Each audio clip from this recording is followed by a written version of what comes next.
اذان جب ہوتی ہے تو اذان کا جواب آپ لوگ دیتے ہو؟ ہاں، اذان کا جواب سب کو دینا چاہیے، مرد ہو یا عورتیں ہوں۔ یہ اذان کا جواب دینے والے کے لیے بڑی خوشخبریاں ہیں، بہت زیادہ ثواب ہے۔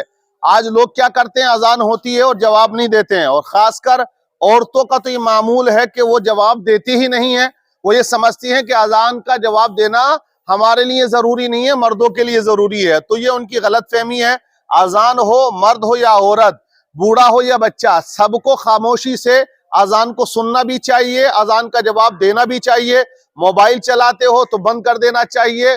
کوئی بھی چیز اگر آپ یوز کر رہے ہو تو اس پر مکمل طریقے سے پابندی لگا دو، اٹھا کے رکھ دو، اذان کا جواب دو۔ اب اذان کا جواب کیسے دینا چاہیے؟ بہت سے ایسے لوگ ہیں آج کے وقت میں جنہیں پتہ ہی نہیں ہے کہ اذان ہو تو ہم اذان کے جواب میں کیا کہیں، کیا بولیں۔ تو حدیث پاک میں آیا ہے کہ جب مؤذن کہے اللہ اکبر اللہ اکبر تو ہم کو بھی وہی کلمات ریپیٹ کرنے چاہیے، اللہ اکبر اللہ اکبر۔ اور جب مؤذن کہے اشہد ان لا الہ الا اللہ تو انگلی اٹھانی چاہیے، یہ سیدھے ہاتھ کی جو شہادت والی انگلی ہے یہ اٹھا دینی چاہیے۔ اور جب مؤذن پہنچے الا اللہ پہ تو اس کو گرا دینا چاہیے، دونوں مرتبہ ایسے ہی کیا جائے، اور جواب میں اشہد ان لا الہ الا اللہ ہی کہا جائے۔ اور جب مؤذن پہنچے اشہد ان محمد رسول اللہ پہ تو ہم کو انگوٹھے بھی چومنے چاہیے، اور جواب میں صلی اللہ علیہ وسلم ہمیں پڑھنا چاہیے، قرۃ عینی بک یا رسول اللہ بھی پڑھنا چاہیے۔ جب مؤذن پہنچے حی علی الصلاۃ پہ تو ہمیں پڑھنا چاہیے لا حول ولا قوت الا باللہ العلی العظیم۔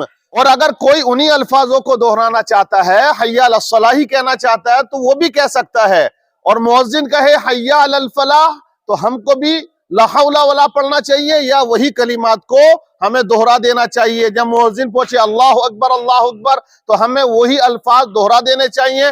جب مؤذن پہنچے لا الہ پہ تو انگلی اٹھائیں، اور وہ کہے الا اللہ تو اس شہادت والی انگلی کو ہمیں گرا دینا چاہیے۔ سمجھ گئے آپ لوگ؟ تو اذان کا جواب دو گے۔ اور جب اذان ہو، تمہارے ابا، تمہاری اماں یا گھر کا کوئی بھی پریوار باتیں کرتا ہو تو ان کو آپ سمجھا دو، ٹوک دو کہ اذان ہو رہی ہے، ابا جان یا ابو جان یا امی جان اذان ہو رہی ہے، جواب دو۔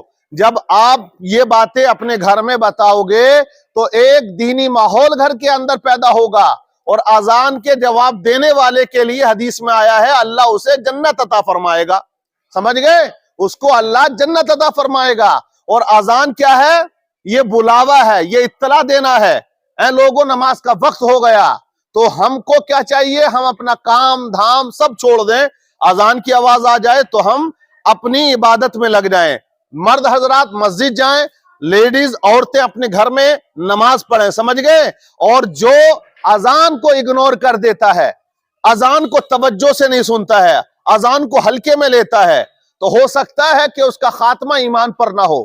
سمجھ گئے؟ اس کے لیے بڑی سختی ہے۔ تو اس لیے اذان کا جواب دینا چاہیے۔ ارے جب اذان ہوتی تھی اور حضرت علی اذان کی آواز کو سنتے تھے تو آپ کے چہرے کا جو رنگ تھا نا وہ بدل جاتا تھا۔ لوگوں نے کہا حضور یہ کیا ہوتا آپ کے ساتھ؟ تو آپ نے فرمایا لوگوں مجھے یہ خوف رہتا ہے کہ اتنی بڑی بارگاہ سے بلاوا آیا ہے، کہیں ایسا نہ ہو کہ میں اس بارگاہ کا حق ادا نہ کر سکوں۔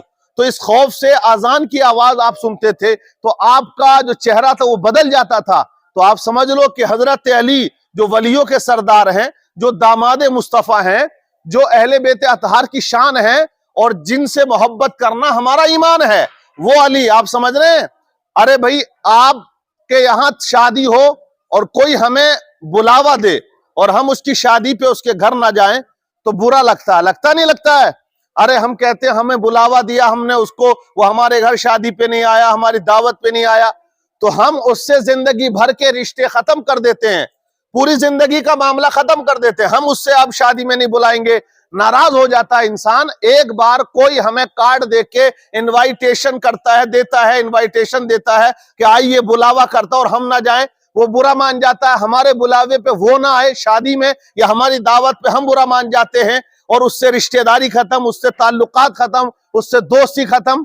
تو ایک بار زندگی میں کوئی ہمیں بلائے، اس کے بلاوے پہ ہم نہ جائیں تو ہمیں برا لگتا ہے، اللہ کی بارگاہ سے آزان کے ذریعے ہمیں 5 مرتبہ بلایا جاتا ہے، اور 5 مرتبہ میں ہم ایک بار بھی نہ پہنچے تو دیکھو اللہ کتنی قدرت والا ہے، کتنی شان والا ہے۔ وہ ہمیں روٹی دے رہا ہے، وہ ہمیں زندگی دے رہا ہے، وہ ہمیں کھانا دانا دے رہا ہے، سمجھ گئے؟ تو اس لیے آزان کو اگنور نہ کرو، آزان کی آواز پر لبیک کہتے ہوئے بالکل مسجد میں جاؤ اور نماز پڑھو۔ گھر میں اپنے گھر والوں کو آپ لوگ سمجھاؤ۔ آپ مدرسے میں پڑھنے آتے ہو، یہ مدرسے میں پڑھنے والوں کے اوپر بڑی ذمہ داری ہے کہ وہ اپنے گھر کے اندر ماحول اچھا بنائیں، گھر والوں کو سمجھائیں اور بتائیں۔ اور جو لوگ نہیں سمجھاتے بتاتے ہیں تو پھر تعلیم کا فائدہ ہی کیا؟ ارے بھائی جو باتیں ہم نے تمہیں بتائی ہیں تم اپنے گھر میں بتاؤ گے تو اچھا ماحول بنے گا نہیں؟ اپنے گھروں پہ بتاؤ گے؟ ہاں، اذان کا جواب دو گے؟